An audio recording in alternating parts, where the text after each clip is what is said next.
He's never seen a guy like Wembyama. Yes, you have. His name is Bol Bol. You think Bol Wembyama? Bol? Hold on. Hey, but I want an apology from all you guys. For what? Because at the beginning of the year, they asked me who I would start a team with. I said Bol Bol.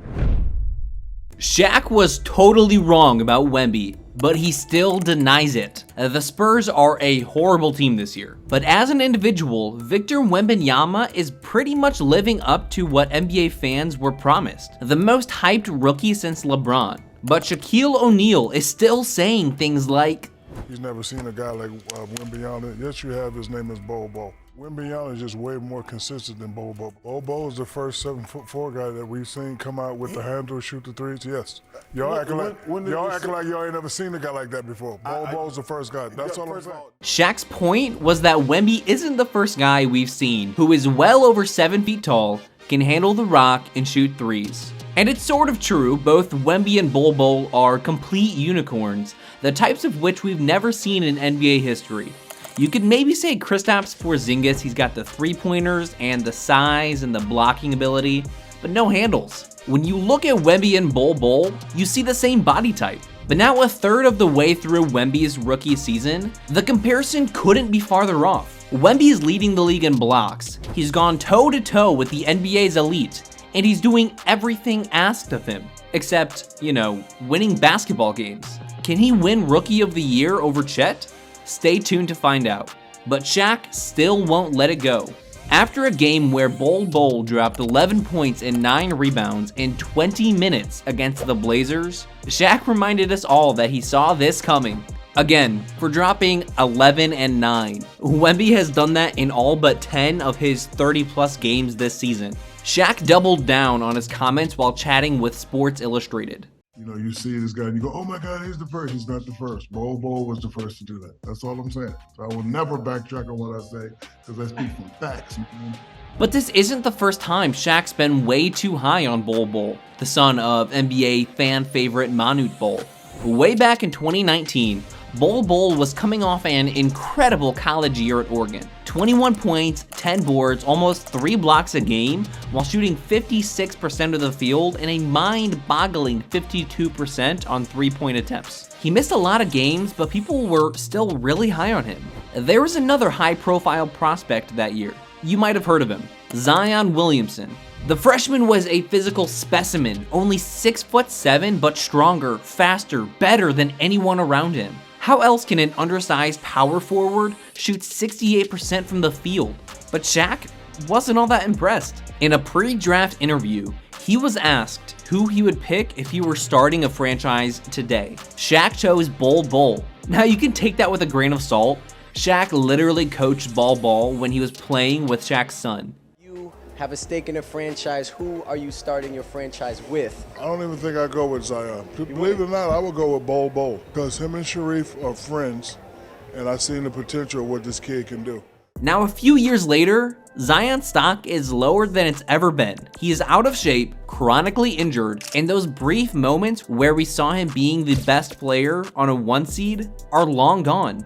Yet it's still not even a contest. Zion over Bol any day of the week. 1 year after they were both drafted, Bol Bol emerged as a nice piece for the Nuggets during a pre-bubble scrimmage. Bol shined despite backing up one of the best few centers in the league. Shaq kept those receipts. But I want an apology from all you guys. For what? Because at the beginning of the year, they asked me who I would start a team with. I said Bol Bol. And all you guys laughed at me. All you guys Don't laugh laughed at me. I'm picking him for Rookie of the Year. I'm a Bol Bol. I'm on a bandwagon. Yeah, Bol Bol. I'm on a Bol Bol bandwagon. When I said Bol Bol, you said, no, come on. Because Bol looked good in scrimmages. Right, Shaq. A few days later, Bol Bol made his NBA debut against the Miami Heat. 5 points, 4 boards, 2 turnovers. Should we still apologize, Shaq? Because Bol Bol is a solid backup, while Victor Wembanyama is a bona fide star. The screen, the drive. Oh, it's knocked away by Wembanyama. The matchup everyone had been waiting for, Greek Freak versus the Alien, took place on January 4th. Spurs versus Bucks, future Hall of Famer versus up-and-coming face of the league, and it did not disappoint. The game was fine, fairly meaningless in the landscape of the season, but a few years from now, when these two are long retired and fighting for spots on the NBA 100th anniversary list, it'll be highlights from this game we'll be watching. This behind the back and one transition dunk is going to go down as an all-time highlight for Wemby. It is the perfect encapsulation of his skill, size, and know-how. It's basically what Shaq has been trying to convince us Bol Bol has been doing all these years. And then this stuff against Giannis. How many guys can say they've stuffed Giannis at the rim? This is a legend in the making. The Spurs needed this block. With 24 seconds left and down by 3, this kind of would have put the game out of reach. So Wemby delivered. The Bucks ended up getting the best of the Spurs, though Wemby kept it close. A Trey Jones three-pointer away from OT. Giannis was magnificent, 44, 14, and 7. After the game, he had this to say about Wembanyama. This was your first time going up against Victor Wembanyama. What was your impression of how he played tonight? He's unbelievable talent. Can score at will anytime he wants. Plays the right way, plays to win. It was great playing against him. Well, congratulations on the win. Thanks for that show. It was fun to watch. Thank you so much. Kev?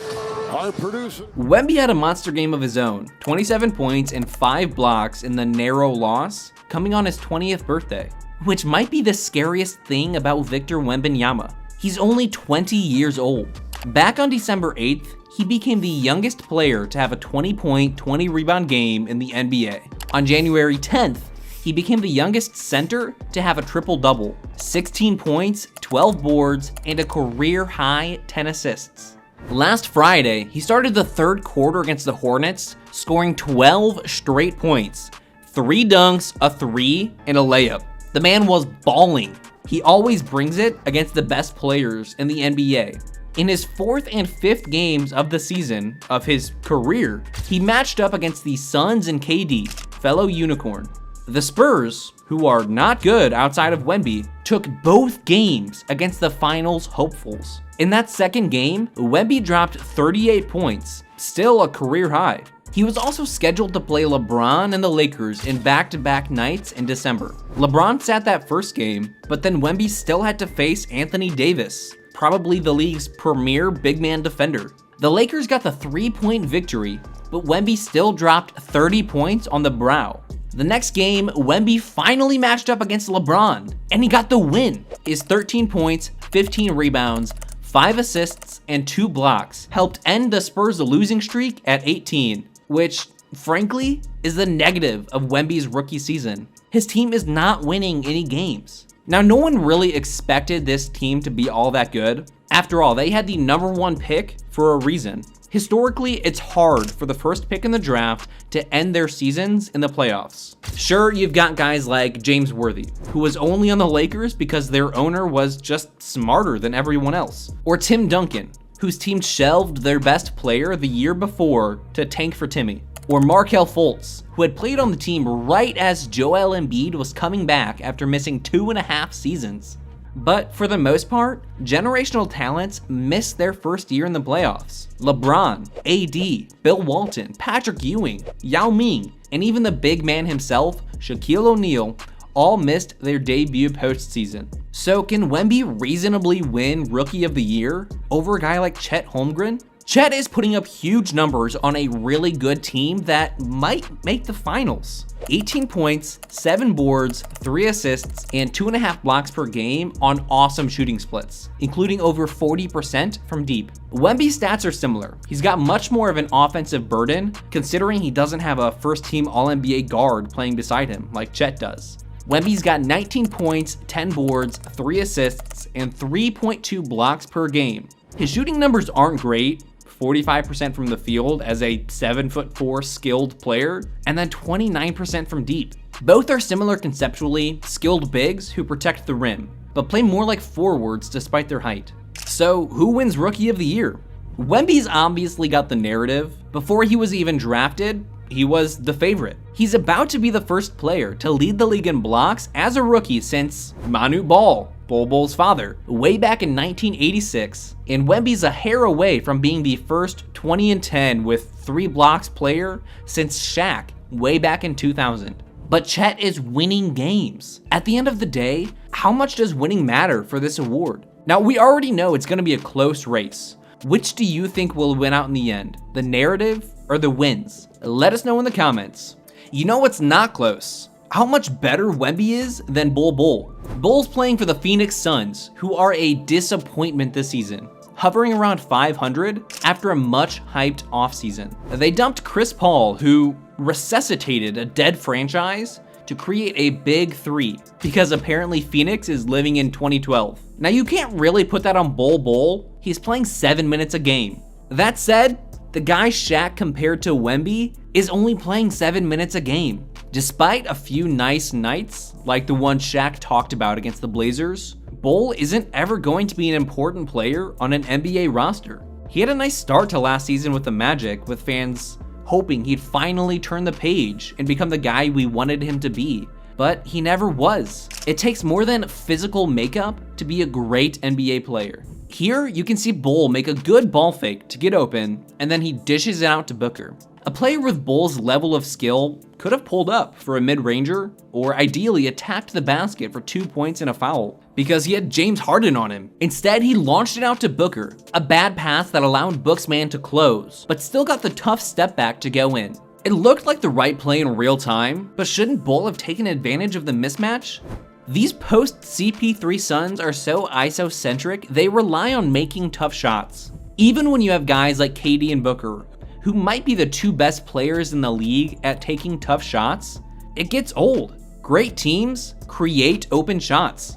Bol isn't a huge defensive threat despite having a few nice block nights. He's far too reliant on his skills, but when the threes stop falling, he's almost useless on offense. He's got the handles to look like a playmaker, but a poor decision maker and a reckless passer. Wemby has already shown that he has the basketball IQ to take that freakish body to heights far beyond what Bol Bol could even dream of. Despite having guard skills, he doesn't rely on them. He's a post man first. That is, when his lackluster teammates are able to figure out how to throw an entry pass. Was Shaq wrong, or was he right? Is it wrong to compare Wemby to Bol Bol, or are the body types similar enough that the argument makes sense? Do you think Bol could be a star if he was given the minutes? Let us know in the comments, then watch one of these videos next. Listen to The Wrong Opinion, useless NBA trivia, and garbage rankings for more NBA content.